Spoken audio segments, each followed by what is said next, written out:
రుణమాఫీపై BRS నేతలకు మాట్లాడే అర్హత లేదన్నారు వరంగల్ వెస్ట్ ఎమ్మెల్యే నాయని రాజేందర్ రెడ్డి. మాటిచ్చిన ప్రకారం రైతులకు రుణమాఫీ చేస్తున్నామన్నారు. మాజీ మంత్రి హరీష్ రాజీనామా చేయాలని డిమాండ్ చేశారు. బీఆర్ఎస్ నేత వినయ్ భాస్కర్ చేసిన వ్యాఖ్యలను తీవ్రంగా ఖండించారు నాయని. డబుల్ బెడ్రూమ్ ఇళ్ల పేరుతో డబ్బులు వసూలు చేసిన చరిత్ర వినయ్ భాస్కర్ దని మండిపడ్డారు. కాంగ్రెస్ హయాంలో అన్ని వర్గాల వారికి న్యాయం చేస్తున్నామని చెప్పారు ఎమ్మెల్యే రాజేందర్ రెడ్డి. బీఆర్ఎస్ నాయకులకు ఇంకా కూడా బుద్ధి రావట్లే.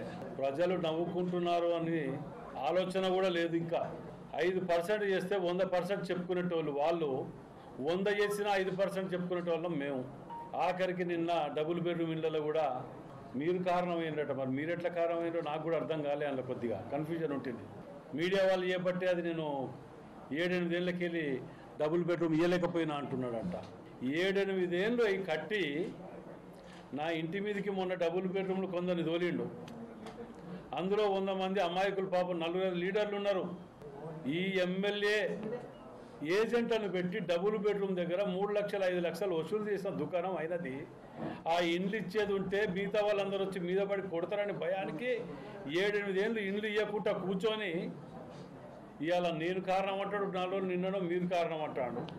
ఇక్కడ 600, షాయంపేటలో 600, 1200 కట్టి ఉన్నాయి.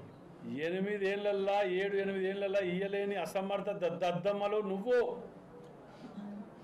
కారణం నీ ఏజెంట్లు డబ్బులు వసూలు చేస్తున్నారు కాబట్టి. వాళ్ళు ఉన్నప్పుడు వాళ్ళ పీరియడ్లో వేసిన కేసు ఇవాళ మా పీరియడ్కి వచ్చే వరకు దాని కోర్టు ఆదేశాన్ని ఎవరన్నా కాదంటారా? నేను ఓటు దుండుకొని నేనట మోసం చేసినట వాళ్ళ తరఫుకెళ్ళి పోరాటం చేస్తారట. ఈయన డబుల్ బెడ్రూమ్ అనే వాటిని అర్హులైన వాటికే ఇస్తా.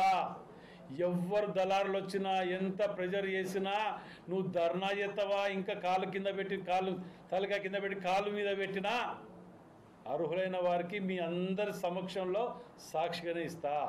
నిన్న కూడా 3 కోట్ల రూపాయలు వర్షాలు ఎక్కడెక్కడ పడ్డాయి. నేను పాదయాత్ర ఎక్కడెక్కడ తిరిగినా ఆ స్లమ్స్ ఏరియాలో 3 కోట్ల రూపాయల సంతకం నిన్న పెట్టించుకొచ్చాను నేను.